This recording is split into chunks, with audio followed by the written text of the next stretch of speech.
You're listening to Winnipeg's Classic 107. My name is Simon Rusnak. The Manitoba Chamber Orchestra's Winter Series is underway. The completely free online 4-part series features some of the province's favorite musicians. No strangers to the MCO, Rachel Kristenson, Momoko Matsumura, and Minna Rose Chung perform together in this next concert. But first, all three have joined me virtually. Hello to you all. Hello.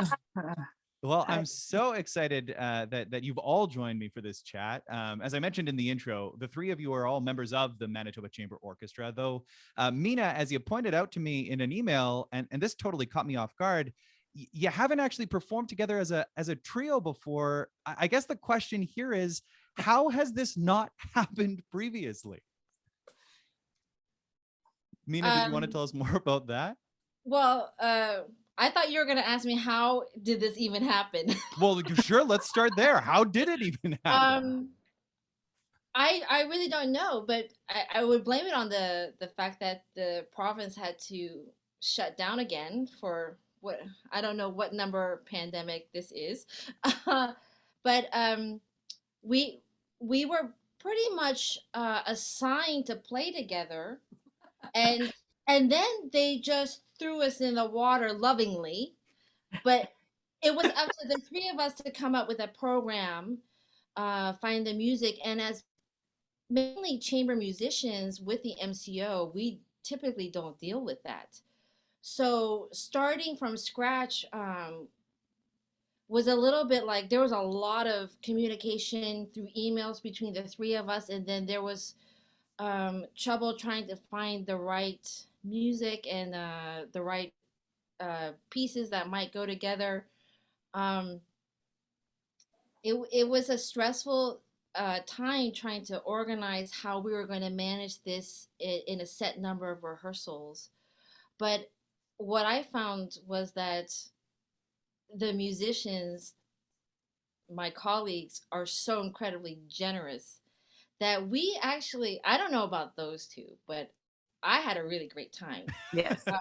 We ended up doing the rehearsals in my home, which made it so much more relaxing. And Rachel brought her baby and her lovely daughter Siri to take care of them, and it just was so nice to reconnect and be amongst colleagues, even though we were fully masked.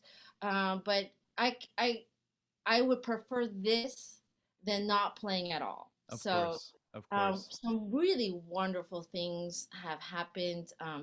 I would say in the end, I mean, I don't know how the engineers were able to record it because, we had a whole day of recording, which in itself is a huge task. Yeah. Yeah, certainly. We don't even know which takes they're gonna do, so it'll be a surprise for us as well. Yeah, and that's totally part of the magic of it. Rachel, as Minna just mentioned, you brought a little baby along to this wonderful series of working through this program. Your family has grown since the pandemic began. What was it like reconnecting with your colleagues and performing ahead of this MCO online concert?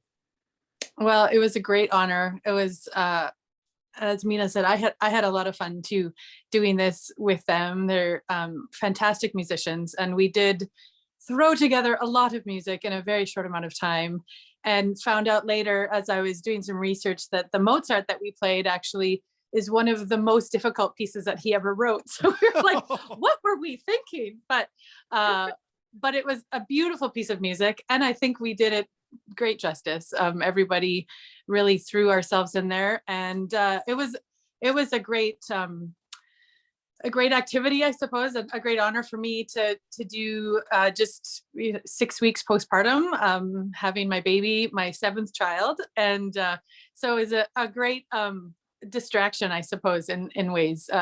It can get a little bit I don't know if you saw around this room, actually, there's a ton of laundry and toys and everything. So, understandably so, of course, understandably so. And a big congratulations. Momoko, I just want to ask you one thing before we actually get to the program here. As Minna mentioned, you were kind of thrown together to perform together, long overdue. I'm sure many of us are thinking, have you come up with a name for your trio, or was there just too much music to get through?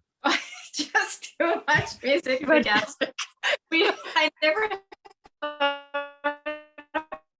about that. Maybe we'll have a contest. Someone Yeah. can like suggest it was a name. funny thing. So we were actually considering to remove one piece, the Oblivion by Piazzolla, because we could not find an exciting or proper arrangement for string trio. Mm.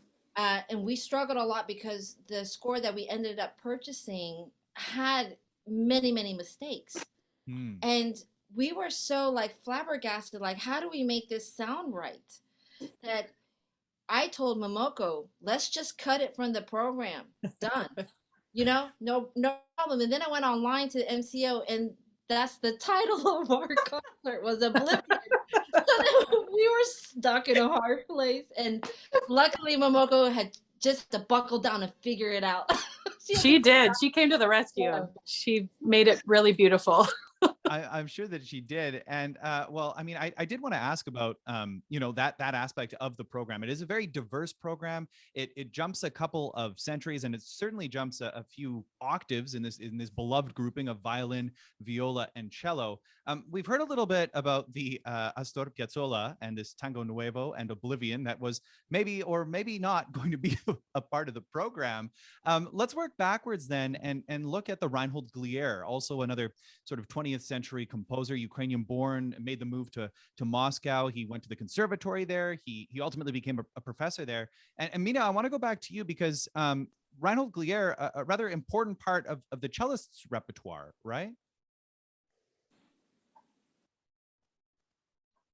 I don't know. I was just thinking of his cello concerto and, writing for Mstislav Rostropovich and being kind of like this, I don't know, when I think, Slavic cello music, he's one of the first who kind of comes to mind. Well, that would explain why the cello part is so much harder. I mean, thank you for doing the research. In my mind, I didn't even get a chance to go there. Yeah, no, of course. I mean, you're very busy. I mean, and so you're playing a series of duets, right? So for violin and Yes. cello, are And you the playing cello all the part- duets or just one or two or three of them? Well, we learned all of it, but in the end, we took out two. Just a little bit because number 7 ended so great compared to number 8. And the other one, I think we were like time constraints. But when I was studying these duos, many people changed the order in performance. But I found that aside from number 8, I really liked the order that Glier had put them in. But Momoko, was your part equally challenging, or was it not a problem for you? It was hard for me too, but I noticed you had lots of difficult part. Momoko, I know you play both violin and viola. Yes. Is it in the Glier that you're going to be performing on violin then? Yes, I play violin. Okay. And then before that, I would imagine in terms of the Beethoven and the Mozart, you were on the viola part then, right? Yes, I did play viola. Oh, okay, yeah. So we get the full range of your talents, which is always just highly talented. something to marvel at. It's not an easy switch, right? No, to go from, it's not. Yeah, as Rachel goes like, no, not as simple. Well, and as that was largely my Momoko and Minna were very gracious because I said, I can handle Beethoven and some Mozart and maybe a tango, but I can't do more than that right now. Just the actual hours of getting the practice time in, and they were very gracious and said, oh, don't worry, I got your back. So appreciate that. So let's chat then about these last two fellows on the program. A couple of names that might sound familiar to listeners: Mozart and Beethoven. We just heard this Mozart, one of the most challenging works in the repertoire, and he wrote a few series of divertimenti, these light pieces of music meant to entertain, and often they're for winds and strings, but this is just for string trio, right, Rachel? Yes, it is. And as I did a little research about it, it's probable that he was actually the violist in these first performances, and literally was hot off the press, probably was still finishing the last few notes, maybe even improvised his own part or something like that in the performance. But he was a wonder kid in every way, but also played viola really well. So It would have been an amazing performance to be part of. But this piece is, each part is very soloistic, and the violin, it's really a concerto for each instrument, for the violin, the viola, and the cello, and which is unusual for that time. The string trios of that time, if there were very many, there really aren't that many, were, you know, very violin heavy often, and the viola and cello part would be, you know, kind of accompaniment. But this is very soloistic for all three parts, so it really showcases all of us. Minna, is there the same sort of soloistic quality in the Beethoven then too? Yes, surprisingly so. I was surprised because it's well, in my mind, when Boyd said, you know, can you guys find some pieces? I'm like, okay, easy, early Beethoven, and this is relatively early Beethoven. Yeah, It is Opus 9. Yeah. Opus 9. Yeah, Like, right. he's already giving the cello as much stuff, maybe more than his cello sonatas, which are, you know, coined piano and cello because, you know, piano has more to do. But as the three of us were rehearsing, we were astonished at how sophisticated the trio music was for even the classical era, that it was very equal. And I will admit, I bit off more than I could chew. And I'm not exactly the healthiest my fingers and arms have been in the past. But I must say the spirit of my colleagues really made me want to practice. And as a professor, we don't practice as much as we should. So I was burning the midnight oil. I think we all were. Yeah. Yeah, I mean, sure. I mean, Rachel, what have you to do, really? So Not like you've got kids or anything. I mean, you spoke to this a little bit, and the last thing I want to ask the three of you is this was previously recorded, as you mentioned, plenty of takes, a long day of making music together.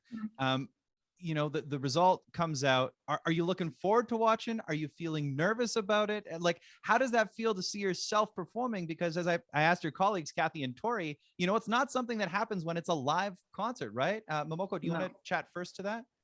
Sure. Yeah. Well, I'm not a big fan of watching or listening myself after, you know. I'm all for the live performance. Then that's it.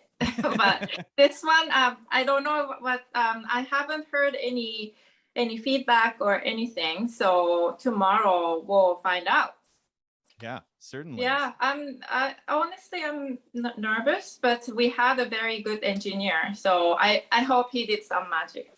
Yeah, Dan Delaney does some pretty wonderful work, and I think if the first concert was any indication, you're in good hands. And of course, the three of you performing together, again, long overdue, and it's finally happened for this winter series.